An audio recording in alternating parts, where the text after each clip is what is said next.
Hey, everybody. Welcome to the Energy News Beat podcast. My name's Stu Turley, President and CEO of the Sandstone Group. Welcome for today's episode. We have got a heck of a show. I mean, this is from Steve Gorham, and he is the author of The Green Breakdown. And for the podcast listeners, I'm holding it up right here. And it is not only an outstanding historical look of how we got here, beware of the coming green energy failure. I'm going to just go ahead and say it is absolutely one of the best books I have read. And you can see all of my little notes that we need to talk about because it encompasses everything on how we got here to where it's going. Steve, welcome so much. And thank you for stopping by the podcast. Well, thank you, Stu. Thanks for your gracious comments, and I am honored to join you. Oh, I'll tell you what, I don't know if you can see it, my pile of authors, and I have to give Mark Mills a shout out. I've had Mark on the podcast twice, and I love Mark Mills. I also love the fact that he wrote a foreword in your book, because he is a class act as well, too. So great job. We were talking a little bit before the show. Tell us about how you got He's started. A great guy. How'd you meet Mark? I think he was, well, I kind of introduced myself to him. I saw at one point, and, I read his great articles. And I think I read The Bottomless Well many, many years ago. He was co-author on that, but he was named, I think, one of the top energy guy in the country a few years back, something like that. So, and he agreed to meet me. I bought him lunch and said to him, would you consider to write the foreword for my next book? And he was gracious enough to do so. So we got that done. But yeah, he's quite a guy on energy. Isn't that fun? I'll tell you, when you started going through this, and, I've already given you a shout out for the thoroughness and fun. Your graphics that are in here are great as well, too. You don't get to this level of being an author with this problem. This problem is very dynamic, and people kind of look at it and go renewable, and then that's their argument. You've got it broken down into all of the different subjects. How did you get to this point when you started the book? And then we can get into the rest of the topics here. It's a bit of a research project like all of my books. And I use publicly available sources quite a bit. And I got an awful lot of information from the Energy Information Administration, from the International Energy Agency, organizations in Europe, and reading a number of books. And just trying to put some common sense and economics to the energy world today, which is off on a tremendous tangent. This idea that in all of the wealthy nations, they've set a goal to get to net zero carbon dioxide emissions by 2050. And everything we do emits carbon dioxide. When our transportation, our heavy industry, our utilities, matter of fact, every person breathes out about 2 pounds a day of carbon dioxide. And the idea that we can eliminate those emissions or capture them is more than a reach out. It's really a hope and a prayer. It is not going to happen. Nevertheless, all of the wealthy nations of the world are spending a total of about $1 trillion a year to try and do this on renewables. Right. And it's just going to fall apart. And we're already seeing evidence that is occurring. Well, when we take a look at everything that you just said, there's about 4 arguments in here. And you have whether or not CO2 is actually a problem because the plants are doing great. And then we have the fiscal responsibility. You can't do renewables when the fiscality breaks down. Is that a word? Fiscality? When it's broken down. So let's start on how you started here. And that was when we started in the 1800s and everything else, we were using wood, and then we went to coal. Humanity got better. And in your book, we started about on how it really got into the humor section, and then carbon started coming up after we got coal. And so when we talk about it's really truly energy can and elevate out of poverty. We started that with coal, as you pointed out, and then we went into oil and then gas. And then back in 1970, oil and natural gas provided 80% of global energy consumption. Hadn't changed much, has it? No, it hasn't. It's still about 80%, according to International Energy Agency as of 2020. Right. Yeah, it really is remarkable. Most people know about the Industrial Revolution, but I really point out we had a hydrocarbon revolution, right, which consisted of three main elements. One was the use of coal. The other was the use of fuels from petroleum, gasoline and diesel, and finally electricity, which was all driven by coal and early on and eventually natural gas. But those three things right have shaped modern society. And as a matter of fact, if you probably the best correlator to global gross national product growth is carbon dioxide emissions or energy use. I mean, those things are very highly correlated. And the nations that are not able to put energy to use very well have very low incomes. And the nations that use an awful lot of energy, and particularly coal, oil, and natural gas, have very high incomes and very high standards of living.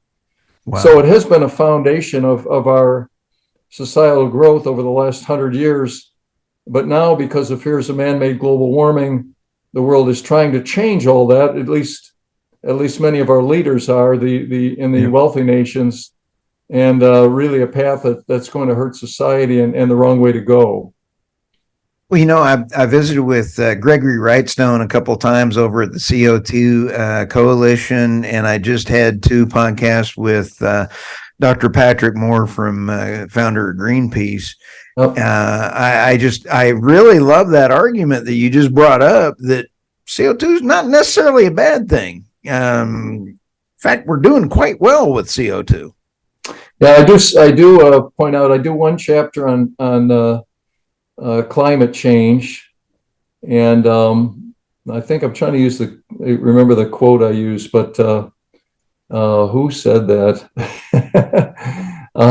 It said a myth is like an air mattress. I can't remember the quote now. There's nothing in it, but it's wonderfully comfortable, was what it was said. But so so in chapter 3, I talk about climate change, which I did write 2 previous books on. The idea that climate is dominated by natural factors, not man-made emissions. Right. We've had today's climate is not especially warm. We've had warmer periods 1,000, 2,000. 4,000, 8,000 years ago, and it was warmer for literally multi-centuries at a time than it is today. Nature dominates Earth's climate, both temperatures and the carbon dioxide in the atmosphere. But the green energy transition is based on this fear of human emissions. Right. And so the whole thing really is based on a false premise. And it is literally the biggest superstition in modern history, the idea that a trace gas that makes plants grow can be harmful to the environment and can cause dangerous warming. Right. But most of the book, the other 10 chapters, are all about the energy transition and why, from an economic point of view, it is going to fail. Right. And when you print money, I mean, the global recession everybody's talking about stagflation right now because of printing trillions of dollars every year. I mean, you talk about the humanitarian aspect of that there's two things. You also bring up the destruction of European industry because the renewables have cost so much more in everything than the global issues. If you lose all your industry, how can you print money? I mean, yeah, I talk about four big problems with the energy transition, why it's going to break down. And the last one is what I'll call, as you mentioned, transnational energy crises. right. And we've just seen the first of those based on green energy. That happened in Europe over the last 2 years. Because Europe has become very dependent on two sources of electricity. One is electricity from wind and solar, which is intermittent, and the other is from natural gas. Over the last 2 decades, Europe closed about 100 nuclear plants, roughly 30 in the United Kingdom and 30 in Germany. 23 nations said they would no longer use coal for electricity. And so they became very dependent on intermittent renewables and natural gas. Right. And then a funny thing happened in the summer of 2021. The wind really didn't blow much in Europe. Output from wind for the year was down in England, France, and Germany, which are representative of the continent, was down 20 to 30% during that year. And so all year long, Europe burned natural gas to make up the difference. And by the end of 2021, by December, they were very short of gas. And prices of natural gas had gone up by a factor of 5. This was 2 months before the Ukraine invasion. And so then when the Ukraine invasion hit, it just plunged the whole continent into a tremendous problem. As you say, for example, metals industry was hit heavily. Aluminum, to make a ton of aluminum takes 15 megawatt hours of electricity. The price of that electricity at last fall was 7,500 euros, and they could only sell it for 2,500 euros. So it's been impacting industry, it's been impacting people, it's been impacting everything. The only reason the lights stayed on last winter in Europe is because we shipped vast quantities of liquefied natural gas from the U.S. and also from the Middle East. Right. Russia cut them off completely. So this is the more the world pushes for dependence on renewables and elimination of coal and elimination of nuclear, the more we're going to have these transnational energy shocks. And by the way, Europe has, they haven't said it publicly, but they have, they're really changing their tune right now. Germany restarted 27 coal-fired power plants. Netherlands, Italy, and Norway said they're increasing natural gas production. Europe has built 25 new liquefied natural gas receiving terminals, so that they can keep electricity to their people. So we'll see what happens, but I think it's the first start in this breakdown that's coming along. Authors that have books that stand the test of time, or Steve, just as you said it a little while ago, you went out on a ledge and predicted it was going to fail. Those are my favorite kind of books. And I think you are right on the money, because Germany is now dismantling a wind farm to dig coal in that one. Yes. I think it's the same one that Greta was throwing a temper tantrum in and had a staged thing when they were trying to close down that coal plant. I think it was the same one, but they just closed it down. Yeah. I mean, the wind farm. Yeah, the thing about wind and solar is if you have a very hot summer or a very cold winter, or you have an embargo or a war, you can't turn up the wind and solar. You have to have dispatchable energy sources, natural gas, coal, and nuclear, which runs all the time. Right. Those are the only things that keep things reliable. And in the United States now, we are. Let me read you a quote from a commissioner. Okay. A commissioner for the Federal Energy Regulatory Commission, Mark Christie, testified before the Senate 3 months ago, and he said, quote, "I think we are headed for very dire consequences, potentially catastrophic consequences in the United States in terms of the reliability of our grid." And he warned that we're closing coal plants too fast, or in some cases we're closing natural gas, and the reliability is going down. We're going to have these blackouts, and people are going to learn the hard way, unfortunately. As you know, we've seen this. We saw this in Texas in the winter of 2021. Power was off for 72 hours for 4.5 million people. And the estimates are that 700 people died during that incident. So this is not a minor thing when you have these blackouts. Right. But the more that governments push wind and solar, intermittent renewables, and the more that utilities knuckle under to that, we're heading for very tough problems. That is the second of the four, with the transnational crises. Another one is these electricity blackouts. That is going to be another result in the green breakdown. Now, Steve, when we're sitting here also looking at, Dan Bongino has always called the Inflation Reduction Act the Porculus Bill. Mm-hmm. Love the Porculus Bill. What a great name. I'd like to steal that. But when you sit back and go, okay, we've had all this money. Now it's starting to roll through.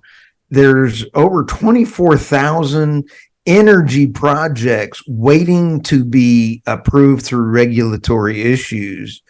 And then there's a solar panel that have been bought, and it's waiting 2 years to get connected to the grid. It's one thing to build all this wind farm, kill all the animals, and then can't connect it to the grid, and it sits there for 2 years not being used. What a bunch of mess. Yeah, it is. The Inflation Reduction Act is it really makes me sick in many, many ways. It is a tremendous slush fund of money going into all these projects. Just to give you a comparison, back during the Obama administration, the U.S. was spending about $12 to $15 billion a year on subsidies for renewables. When President Trump got going, that was reduced to about $8 billion a year. Now the Inflation Reduction Act is aiming for $40 billion a year or $50 billion a year. And we have all these hydrogen projects going on. We have in Iowa, in North Carolina, South Dakota, they are battling over carbon dioxide pipelines. The ethanol companies want to capture carbon dioxide because they get huge subsidies from the Inflation Reduction Act, enough to pay for a big network of pipelines to be built. And so the farmers and the citizens are fighting with the pipeline companies. But all of this stuff is just crazy. Capturing carbon dioxide is one of those foolish things that humans have ever embarked on. And hydrogen as a fuel has many, many problems as well. But with these vast billions being shoveled to everybody, we're going to have a whole bunch of projects built, and most of them are going to likely fail. It almost is sad that you have to have a business model to go after the federal money. And all that means is that you're not incenting. Occidental Petroleum, they went the dual route. They went and they've created their carbon capture division, but they've also stayed heavily in the oil. Very smart, because they're going after both the carbon capture and this. The European oil and gas companies, they took a total turn to renewables, and now they're having to come back going, we're just kidding. We're now doing that. And like Norway, you just mentioned Norway reversing courses out, yet they are now selling a good chunk that was missing back to the UK and to, those, I believe they have 8 different stations that they're selling out of on that. And so without our LNG, they would have been dog food, as you said. They're a big supplier of gas. Yeah. Well, I advise industry when I talk to them. I talked to the Association of Iron and Steel Technology last fall, and they're doing a smart thing. Everybody's urging them to use hydrogen, get rid of their natural gas, get rid of their coal, and use green hydrogen. Basically, none of that exists today. Right. So what they're going to do for their new plants is they're going to build plants that can accept either natural gas or hydrogen, which makes a lot of sense. So that's what I advise heavy industry to do.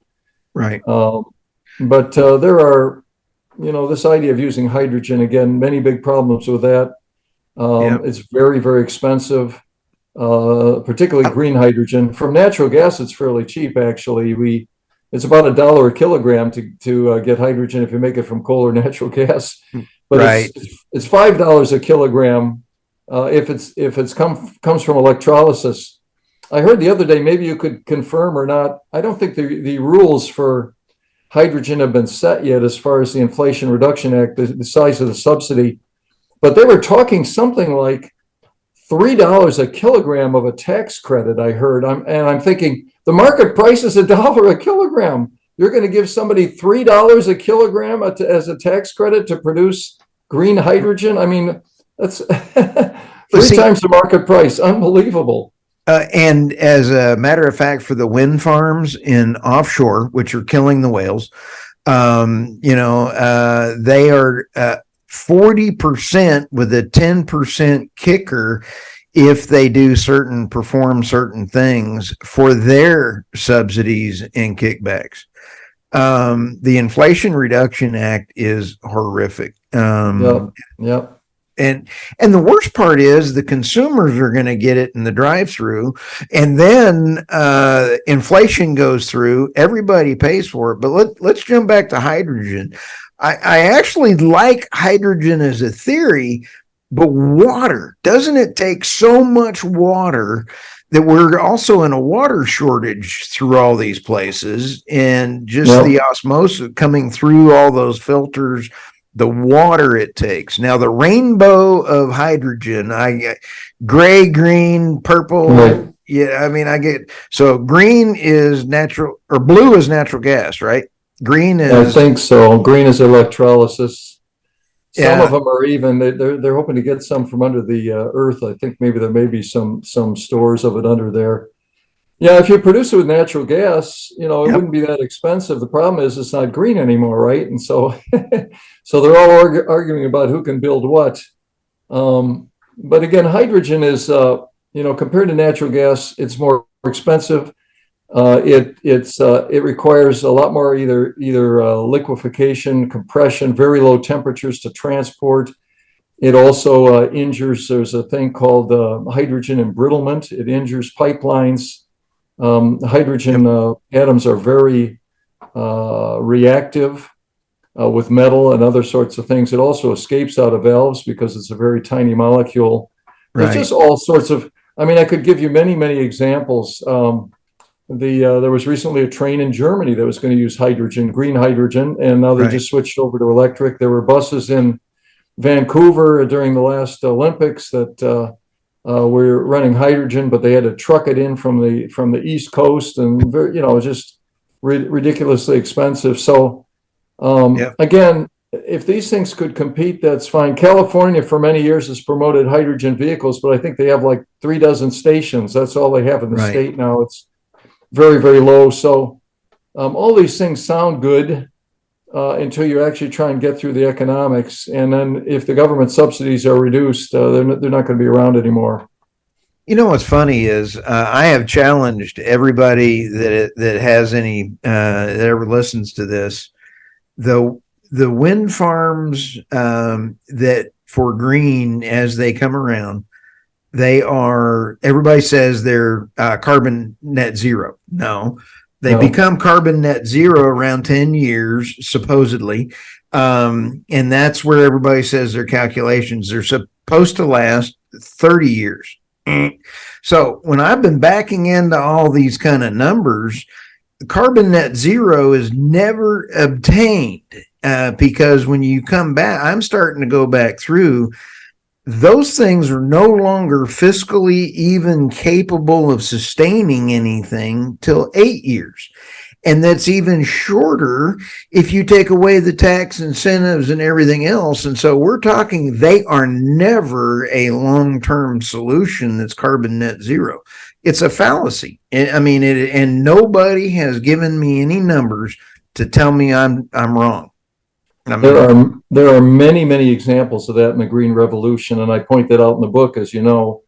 But you're right. You fabricate these wind turbine blades. That requires a lot of energy, releases carbon dioxide. Then you put them on these long, oversized trucks and truck them around the country. You assemble them, and when you tear them down, you got to do something with them as well. There's an awful lot of carbon dioxide released. But another great example is from the airline industry. I don't know if you've talked about sustainable aviation fuel, which is another another big misnomer. And all the airlines have embraced this sustainable aviation fuel and saying it's going to be lower carbon dioxide. Well, it isn't, because SAF, sustainable aviation fuel, has to be a drop-in fuel. Planes and engines live for a long time, 30, 40 years. So you have to have a drop-in fuel.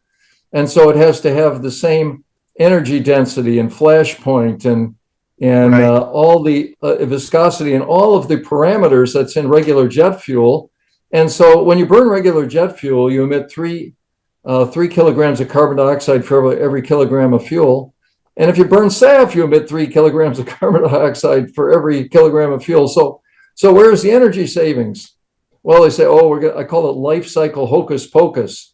Yeah, Life cycle hocus pocus. Right, Steve, I love that. It's got to go through a refinery, but we're going to find a way to make it lower CO2 emissions, or we're going to use used cooking oil. And so I asked him at a conference recently, he said something about used cooking oil. I said, do you really think it's possible to get to 1% of aviation fuel with used cooking oil? Do you think there's enough used cooking oil around to do 1%? And he didn't have an answer. But, so we have over and over, and it's sort of like using biofuels as well. Right. If you burn wood pellets in a power plant, you reduce 50 to 80% more carbon dioxide per unit of energy than if you burn coal. So where's the savings? We can grow new trees. It takes 40 years, but so you're right. It's the same thing about wind turbines. I think Mark Mills has pointed out that we really don't know for electric vehicles that we're going to have lower carbon dioxide emissions. Nobody really knows. It depends on so many different parameters. But these things are seized on and pushed by the climatist crowd, if you will. Right. I'm using that term, climatism. By the way, we have 2 presidential candidates that are now using it. Mr. Ramaswamy and Mr. Trump are both using the term climatism, but it really is an ideology. Right. Did you coin that?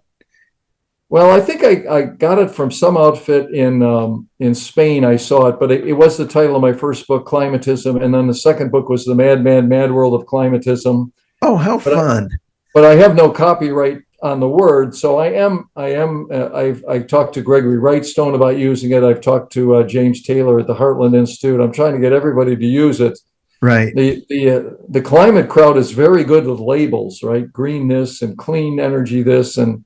Right. But we ought to be using climatism to point out this ideology. Right. Well, racism has become just ubiquitous for everything that, as soon as you want to not argue with anything, you just say racism and move on. So I hope it doesn't become that, because I like the word. It actually is a good word for describing, the thing. The activists that have gone over, where is the energy hypocrisy? It drives me nuts. We see these people gluing their hands to the pavement. One of them had to have his hand removed just recently because they couldn't get it off. Yeah, they just had to do that. So you have the climate activists really believing that they're doing something good, when you're actually trying to get let's just leave onshore alone for a second. Offshore, I just interviewed a young lady, Megan, and she is testified in front of Congress. We've lost 40 plus whales on the East Coast. It's just horrible.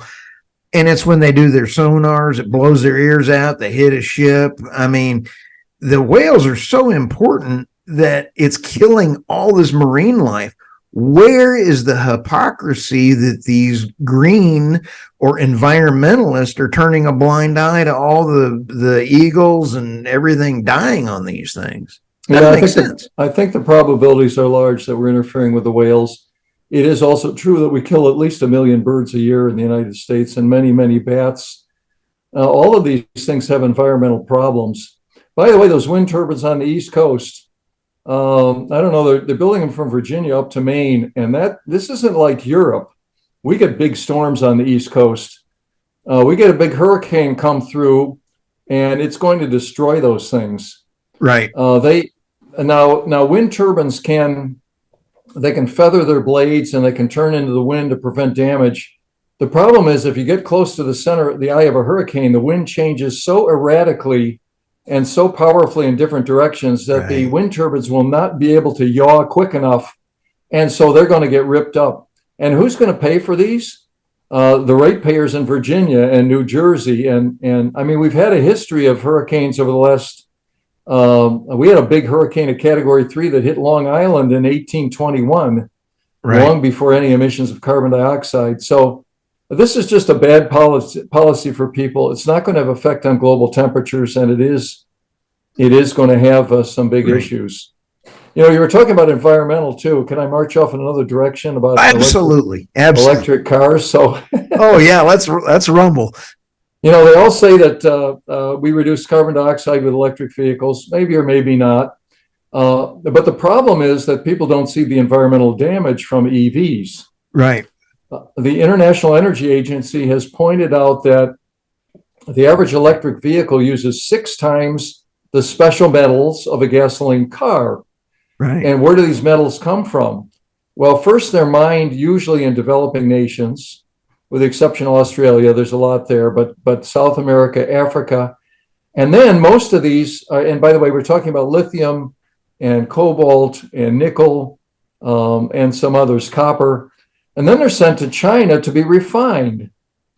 And so what we have today, in the case of cobalt, for example, the Democratic Republic of Congo is the biggest miner of cobalt in the world, about 30% of the cobalt. And it's well known in the news media that they're using child labor and they're using forced labor to mine.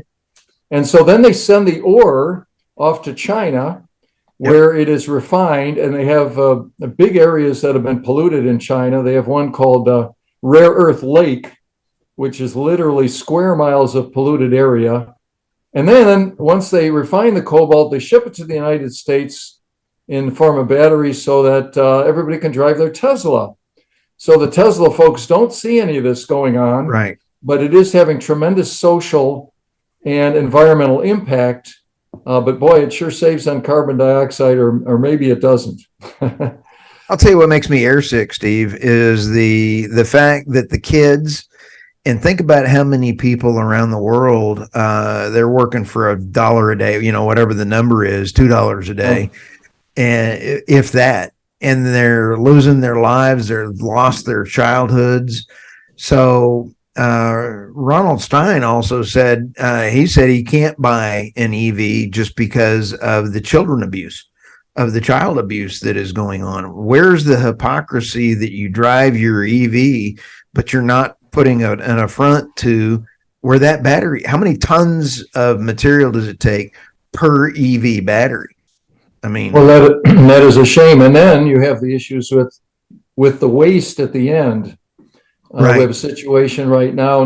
Now, much of a wind turbine can be, the steel can be reused. The concrete's hard to get out of the ground, but those blades are a real problem. They're fiberglass or composite. They're very, very tough. Yeah. Right now, Iowa is replacing old blades that are 20 years old or so, and they don't have landfill big enough in Iowa to take them. Right. And so they ship them off to Nebraska and Kansas now. We have solar panels in California that need to be replaced. They've been going for 15, 20 years. But it costs $24 a wind turbine panel to recycle it. You get out about $4 worth of materials for that $24. And if you send it to a landfill, it costs $2 or $3. Right. So who's going to recycle? Nobody's going to recycle unless all of our tax dollars go to some government so they can redistribute it to these recycling plants. It just doesn't make any sense from an environmental point of view. But most of the public doesn't know about that sort of stuff. All they see are these headlines that say, well, it's renewable and it's green. Yeah. And what a great marketing job. I just think it's despicable. But when you sit back and think, Texas has more wind than California now. They have half the energy cost of California. but their boneyard for their, just like you described, their landfill is huge from all the wind farm blades that they're now getting. And with the summer that rolled through, we didn't have the wind, we didn't have everything, and without natural gas and coal, Texas would have had a lot of blackouts. So yeah, and this, if you look at, I think in chapter 10, I talk about rising blackouts. Yep. There's data from the Energy Information Administration of the Department of Energy that shows back in 2012, 2013, we had an average of about 3 hours per customer on the energy grid, either a business or a home, 3 hours a year. And now that's up to about 8 hours a year, 7 or 8 hours a year. Wow. And it is growing, and it's going to continue to grow. Now, all of these utilities now, well, they issue alerts. They say, stop using your electricity, stop plugging in your electric car. Right. You know, it's gotten to be an excuse. And they say, because the temperatures are extreme. Well, they're really not that extreme. Mr. Utility, it's your job to provide electricity, regardless of weather conditions. It's different if you blow down power lines or something. Yeah, I could see that. Right. But don't tell me you can't produce enough power. That's your fault. You need to do that. But it has become an excuse for not only power blackouts, but forest fires and every other thing. It is government's big excuse nowadays. It's extreme weather. It's climate change. It's your neighbor's SUV. You know, what bugs me, Steve, is the fact that they called it the Inflation Reduction Act or the infrastructure bill, and both of them don't do what they're supposed to do. And, you know, the infrastructure bill has nothing that we need on the grid just to repair the grid. I mean, you know, you sit back and kind of go, we need some infrastructure before we can even add these silly things. Yeah, it bugs me too. I like everybody else, I send my tax dollars to Washington, and then they think they own it. They can do whatever they want and pursue any foolish project they want. Offshore wind or carbon capture or hydrogen everywhere, all those sorts of things, which really aren't going to do much of anything. And nobody's thinking about the consumer. The consumers always get it in the drive-through. I mean, it's just absolutely, you get messed around in the drive-through. What was that? Die Hard, not a Die Hard, but one of those great movies with Mel Gibson early on. That guy was always saying, you get it in the drive-through. Well, guess what? You're going to get it in the drive-through as a consumer. Right. And the lower income folks get hurt the most. Exactly. You know, they pay the most because a bigger share of their income goes to utility bills. And then we got California communities mandating you have to have solar cells on every house that you build, or you have to have electric appliances, not gas. Electric appliances are very expensive. Yep. We just had, the city of Berkeley was the first city in the country to mandate that you couldn't have gas appliances in new construction. And they were sued by, guess who? They were sued by the restaurant owners of California. Yep. Who said, hey, we like to cook with gas. It's cheaper and it's better cooking than electric. Matter of fact, you probably heard the Ninth Circuit Court overruled the city of Berkeley earlier this year, and it was a 3-0 decision. It violated I think the 1975 national energy law, saying that you couldn't mandate a certain energy use in your community. But so there's just a bunch of crazy, wild stuff going on about all this. You know, one of the things you mentioned coming around the corner and everything else. I had mentioned last year on one of my podcasts that there was a great awakening coming for 2023, that people are going to wake up and realize the fallacy of what they're being told. And we're starting to see that. People are opening up. People are talking about books by, you know, this great book. You know, for my podcast listeners watching on YouTube, I'm holding up Steve's book. I'll tell you, this one is phenomenal. I really do appreciate you. I love the fact that you did step out on the ledge and say, hey, wait a minute. Let's take a note of this, because it is about to buckle up. It's about to have a fall down. And I guess it's because I went to Oklahoma State, but I loved your little cartoons and your things in here because that made it so much easier for me. I am. Yeah, it's sort of fun. I did that with my first book, The Mad, Mad, Mad World of Climatism. And so for my last three books, they're color paperbacks. I hire a cartoon to do a cartoon in front of every chapter. Yep. And there are also all sorts of colored sidebars on all the crazy stuff that's going on, like this one Swedish professor that is advocating that we eat human flesh to combat global warming. And he even asked everybody in the audience at his lecture, okay, how many are willing to try human flesh? I mean, there are a million things like this, and these are all real headlines from news articles and papers and what people are proposing. Yep. The world is literally head over heels and driven by this crazy climatism ideology. I'll tell you what, for our podcast listeners, I'm holding up Fear This. It's a little corner example, and it is absolutely hysterical how he's got these through all of this. Fear your gas stove. It's bad for you and the environment. If you can avoid it, you probably should. The Atlantic, October 15th, 2020. Yeah. Well, New York just upped their ante on this animal this year. So, it is pretty funny what you've done. They did. I'll tell you what, I'm going to go write a there were a bunch of.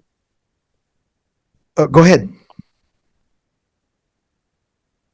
I was going to say, earlier this year, there were a bunch of articles coming out about how your gas stoves were dangerous. Oh. But you look at who writes these articles, they're all climate people. They're not health people. They're all people that don't like global warming that are writing articles saying your gas stove is unhealthy. So people need to kind of take a lot of this with a grain of salt. Everybody should be fairly confident. You do need a carbon monoxide detector in your home, but proper use of a gas stove is healthy for 99% of the population. Right. Let me ask this. There is a lot of things happening in the last few weeks, Steve, about climate scientists coming out. And one of them just came out and said, hey, I had to falsify my findings just so I would receive funding. And, having this kind of a scientist come out and have it now hitting, but it's not hitting mainstream media. It's hitting the podcast circles, or it's hitting the alternative news sources, or those kind of things. So you sit back and kind of go, climate scientists are now admitting that the only way they can get money is to publish something something counter to scientific knowledge. I mean, there's a lot of pressure on scientists at university, scientists that are writing papers on climate and energy, a lot of pressure. If you're at a university and you take the path of what I'll call realism rather than the path of climatism, you have a very tough time getting tenure. There have been many cases of scientists that have been attacked. There was a gentleman in England, I'm trying to remember his name. I talk about in my first book, Climatism. I talk about a lot of attacks on scientists in that book. Right. But he was the head of 3 environmental organizations. He had been on a BBC for 400 shows. And he came out in the early 90s, said he didn't think we knew what caused global warming. He thought wind turbines were kind of foolish. But that guy was blackballed. Right. He never got on another BBC show, and he was asked to resign at all 3 of his environmental organizations that he headed up.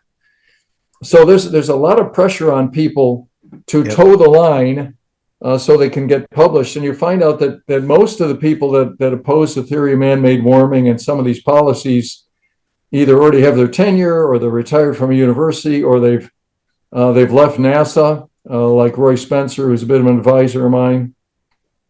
He said back when we were at NASA, we wanted to get the next satellite to study climate, so everybody kind of played ball. But then you get these guys.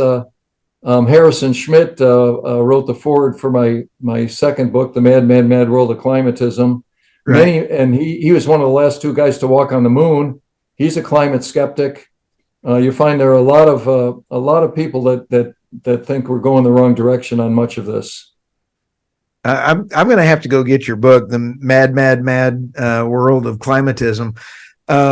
Did you ever see the movie years and years ago? You and I could probably Yes. The Mad Mad World. Yeah, it's a mad world. That's where I stole the title from in part. I kind of thought you did. I love that movie, and the whole cast was phenomenal. That one is a great one. So as soon as I heard that, I'm going to have to go get that.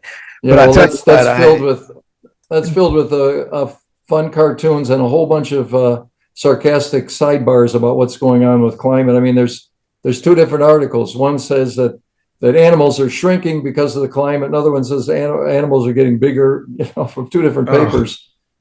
It makes my head hurt, but I am glad that there is a great awakening happening of people around the world that they're starting to wake up and go, I'm not going to put up with this anymore, because the printing of trillions of dollars is only going to hurt humanity. And you brought up the problems in Europe with the natural gas. BASF had just had to close a fertilizer plant because they couldn't get affordable natural gas. Yep.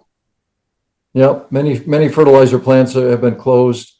Chemicals are impacted, metals, right, as I mentioned, all of those things that use large amounts of electricity and natural gas have really taken it on the chin. Yeah, you even bring up, we only got about 2 more minutes here, but you also bring up in your book, are we going back to the Stone Ages? Do you think that there are generations in the U.S. could actually survive Stone Age? No, I don't think so. The real problem with all this is a vast misallocation of resources. We have real pollution issues to solve. Yes. 80%, and it's not carbon dioxide. 80% of the world's wastewater is discharged untreated into rivers, lakes, and streams. About 6 years ago, down in Brazil, the swimmers didn't want to swim in the water. Brazil's still just building their first water treatment plants.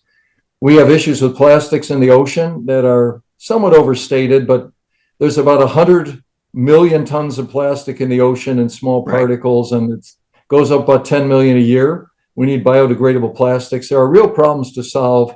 Instead, we're wasting all this money trying to eliminate carbon dioxide, and we're not likely to affect global temperatures at all. Oh, yeah. Well, how do people find your book? Is going to be the Amazon link and is going to be embedded in the show notes.